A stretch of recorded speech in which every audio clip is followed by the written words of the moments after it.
aftercare activities? Dog therapy is coming. We're not doing any afternoon activities. Or not? Okay. No, today is all vendors. We have drum circle tonight, and ice cream truck, and dog therapy this afternoon, and then face painting. With the drum set. I know. Yeah, are you guys going to be able to be here for drum circle? I mean, I'll just film it for you. Just teasing. We'll try. Yeah. I know it's not till later. It's a bummer. It's so cool. But maybe they can get something for you. We just can get some photos for Yeah. social. Yeah, I really want to. We were Yeah, I talking think about. that'd be It's just kind of late. Yeah. Were you here in the fall for drum circle? No, it was not. No. You were, okay. Kids got really into it. It was pretty incredible.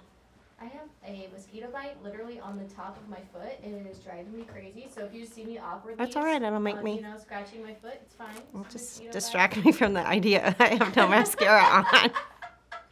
Mom, fix your shirt. That looks good. It's a little wrinkle at the top. Yeah, just up to, no, just What happened till you're at camp, Mom? I don't want it to, Mom. Can you come to all of our shoots? Yeah, she's awesome. It's still, Just like at the bottom, just tug it. There you yeah, go. Just, there, Oh. perfect. Good job. Marina, a little further to the right, so you're out of my view. Can't see. All right. Yeah, it's like the most large and in charge mosquito bite ever. That's bad. Oh my gosh, it's driving me nuts. From here? Did you have flip flops on? No, I have no idea. Oh, it's how I not got it. even from Unless here. I got it at home. Yeah. Maybe I don't know, but it's insane. Camp. Are we It's good? camp. You couldn't have a week at camp without a mosquito bite. I know, or sunburn. Yesterday my face was like really feeling it. So You don't look like it. okay, so can you just start out by telling us your name and your role at Indiana Donor Network? My name is Jamie Rivas, and I'm the Director of Donor and Family Services. So I get to participate in the aftercare department and the work that we do with families here at Indiana Donor Network. Perfect. Can you just briefly describe how Donor Hero Camp even came to be, how the idea was born?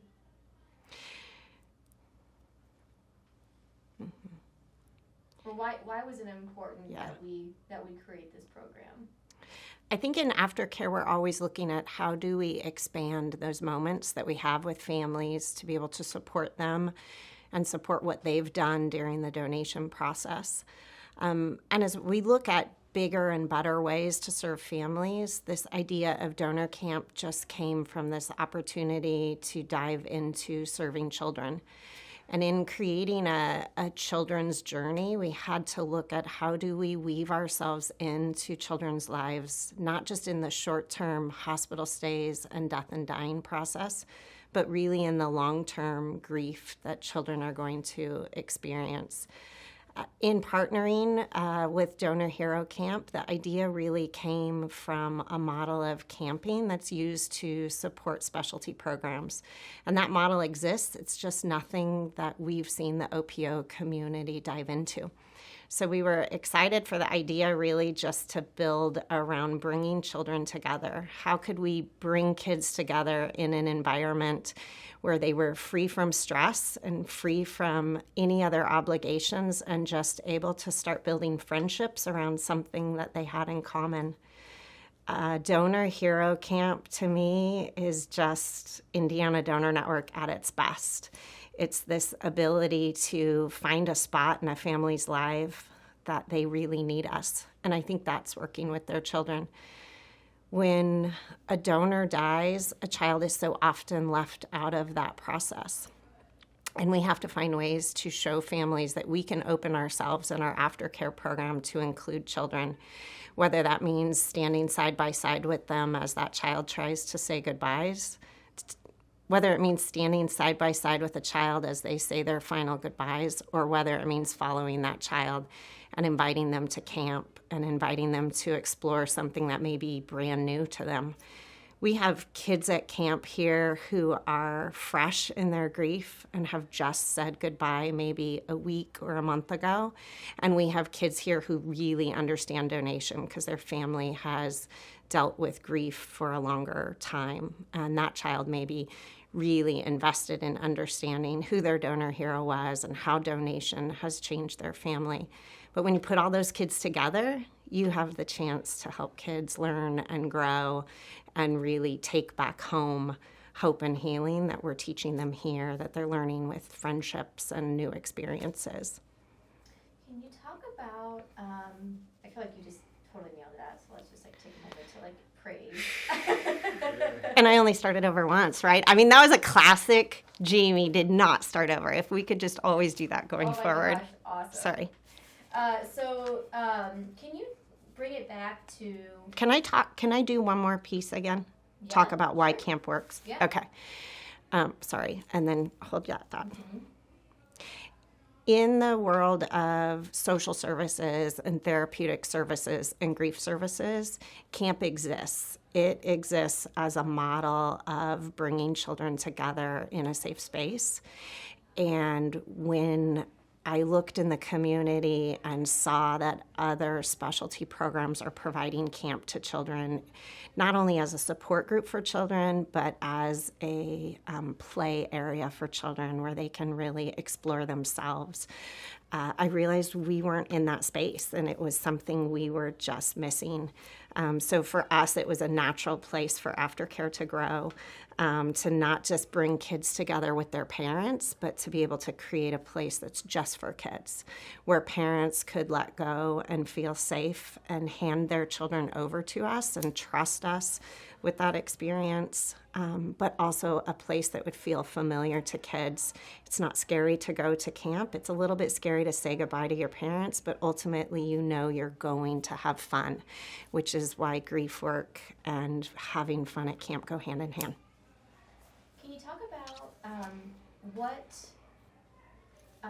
these kids, when they're at home, when they're at school, can you talk about how when they're not around kids who have been through what they've been through, how that can feel isolating? Mm-hmm. Can you talk about that? Children are really isolated in grief because it's not a normal thing to talk about. So when you're at school talking to a teacher, when you're at school, you're on the playground, you're in your after-school activities, no peer is talking about death and dying. So kids really retreat into a place where they don't think it's socially acceptable to talk about death. And unfortunately, donation falls into that same category for them because if they talk about it, their friends aren't going to understand. Actually, even worse, if they talk about it, other people might be fearful. So kids just learn to lose their voice around death and dying. And the thing that I think we're doing here is teaching them that death and dying story is healthy, and that death and dying story is not the end of their story as a child, but that it has a pathway to something much bigger that's hopeful and has healing. And that's the thing that makes donation different in that death and dying space, is that kids get to see a window and an open pathway to something good. And at the end of the day, here at camp, they get to celebrate and talk at the same time. So often at home, when kids are talking about their loss, it becomes a grieving moment and not a joyful and playful moment, which is what we are able to do here at camp. Every piece of grief is also woven into laughter at camp. And I think for the first time, some of these kids get to have their own voice around their process and what happened to them, but they get to do it with another child who actually for the first time knows what they're talking about.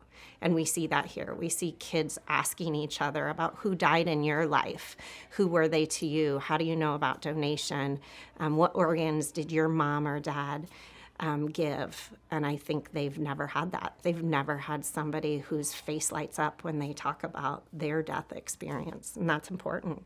I've seen kids here support each other with tears and say, it's okay, I've been through the same thing. And these are small 6-year-olds, 7-year-olds, 8-year-olds.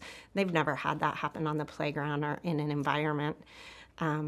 When children grieve, adults around them oftentimes accidentally shut them down.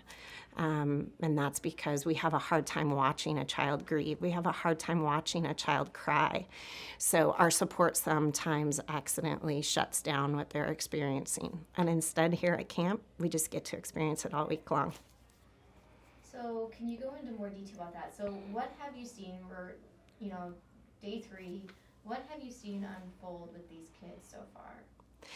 So I want to tell you what happens on night one at camp. And this happens outside of us at Indiana Donor Network. This happens naturally at camp with their counselors. Camp's a place where you experience feelings. If any of us have been to camp before, we know that everything is intense at camp. It's exciting, it's tiring, it's full of emotion, and that's just because you're coming somewhere together with other children. At our camp, you're coming together and you're experiencing these emotions and you're opening up a space to talk. On night one here this week, we had kids naturally get a little homesick. And what we saw happen is as they're experiencing a little sadness, they automatically start talking about who they miss. And in those conversations, they're talking about someone who they don't just miss because they're at camp, they miss because they've lost them and they've died. And naturally on night one, we have a group of 7 and 8-year-olds who are talking about loss and death with words of comfort. They're talking about where their loved one went and what happened to their loved one, and they're supporting each other. Those are things that usually happen in really long-term therapy programs, really long-term support group programs. But at camp, you're just intensified, and that environment is there to create friendships and bonds. So you see on day 2, now they know each other. They know each other in a way that normally would take weeks and months to foster, but they know each other because they've shared some of their feelings that are normally trapped inside, and they've shared those openly, and they've quickly created a healthy place for them to explore each other and become friends. So we've interviewed, I think, 3 cabin counselors, and they've all kind of said the same thing about that. They said that normally, like, it takes a while for, like, all the kids to kind of get comfortable with each other and form friendships, but they said, like, they all came from a place of similarity, and that just, like, instantly bonded them, and they were, like, instant best friends. So it's cool to hear you say that too. Yeah. They're certainly feeling that as Yeah. well. I think when you drop your child off at camp, you normally are hoping that your child is going to find someone like them or going to create a lifelong best friend. We all know that truly happens when you come back to camp each summer over and over. And I think what's different here is that children were prepared for their families, that they were going to a place where there were other children just like them. So instantly kids are set up to succeed because they know it's okay to start talking, or it's okay to start feeling, or it's okay to start playing, it's okay to have fun, and it's okay to trust. So a family's trust of us as a support network for their child really helps translate into the kids flying as soon as they get here. And it translates into counselors being able to have really great, healthy conversations with them in their cabins and during playtime and just naturally during all camp activities. Can you just give a high-level summary of all the different types of activities they experience at camp? Sure. I think the neat thing about camp is just fun, whether you're heading to breakfast, whether you're at the flagpole, or whether you're doing something really challenging like archery or rock climbing or any activity really stretches kids outside of their norm. So it's not normal at recess that you get to swim or you get to experience something exciting that you've never done before and adventurous. And here at camp, I think kids are surrounded by nature in the woods. It takes them out of their comfort zone and gives them playtime that just feels different, and it sparks excitement, and it also it sparks confidence. I think a child at camp starts to feel like they're doing things that they've never done before, that their family would be proud of, and that we're proud of. We like to weave extra activities into camp. So whether it's memory making during arts and crafts, or whether it's therapy dogs or drum circle, we're building activities into camp where we know they have also a support outlet or a therapeutic outlet. We naturally are setting them up to be able to think about themselves and think about their family and really think about their donor hero. What are some of the aftercare type activities that they're participating in as well? So this week we are building a donor hero quilt. We normally have quilts that families participate in developing a square that honors their donor heroes. This week, kids are creating those squares. We're doing a little bit of journaling. Our hope is for kids to find that there's a safe place to think about their thoughts, write about their thoughts. It's a pretty normal grief activity, and we're introducing that to them. We're making frames for their loved one. We're making memory making around any type of activity where they can really translate into taking that home. Kids are wearing photos of their loved ones, so it makes them easy to be proud and show their loved one to someone else. Each piece of camp really weaves in that experience of taking something home that they're going to remember, and that they've created a new story or a larger story around. That's all I had. Is there anything in particular you really I do. I want to talk about coming back to camp. Yep. In the camping world, the concept is that you create an experience that the child wants to come back to next year, and we naturally want to do that also. I think the next step in aftercare is that we don't just support families immediately, we support families on their journey. And an adult's journey through grief may be 12 months, 18 months, or a few years as they really start to process and heal. What we want is camp to be something that follows children. So if a 6-year-old comes to camp and can return to Donor Hero Camp each summer, we're really creating a culture around him or her that involves donation. And I think what it does is it takes camp and makes camp a part of the community. When a community sees us caring for a child, I think that's where we really start to explain donation. We start to show that generationally families can participate in the organ donation process, and really that their bereavement process is enhanced by being involved with us. We want children to grow up with us, and for them to understand we were just one piece of their story, but we were a piece that supported them through their whole childhood. And that's interesting too, because as an adult, right, like you understand very clearly like what happened, but as a child you don't. But as you get older and you mature, you think about things differently. So it's kind of cool that this is here to support them as they grow, as they mature, as they start to ask different types of questions and all that. So I think that's a really amazing thing. I got one more thing, I think. Trying to figure out how to explain this. If we only have one moment with a child during the donation process, I don't really think we've had enough time with them to make an impact on their loss or an impact on the grief that they're going to experience. Creating a children's journey, the concept is for us to have multiple moments with that child where that child really can start to trust us and start to experience that there's a larger community that they belong to.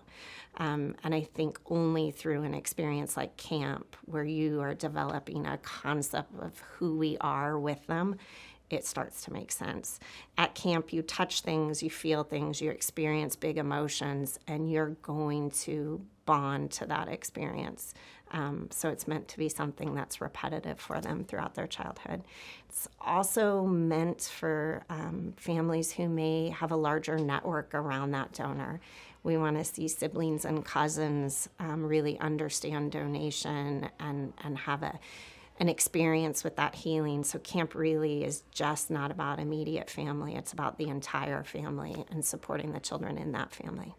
Well, we have kids here right now that are, brothers, sisters, cousins. Yeah.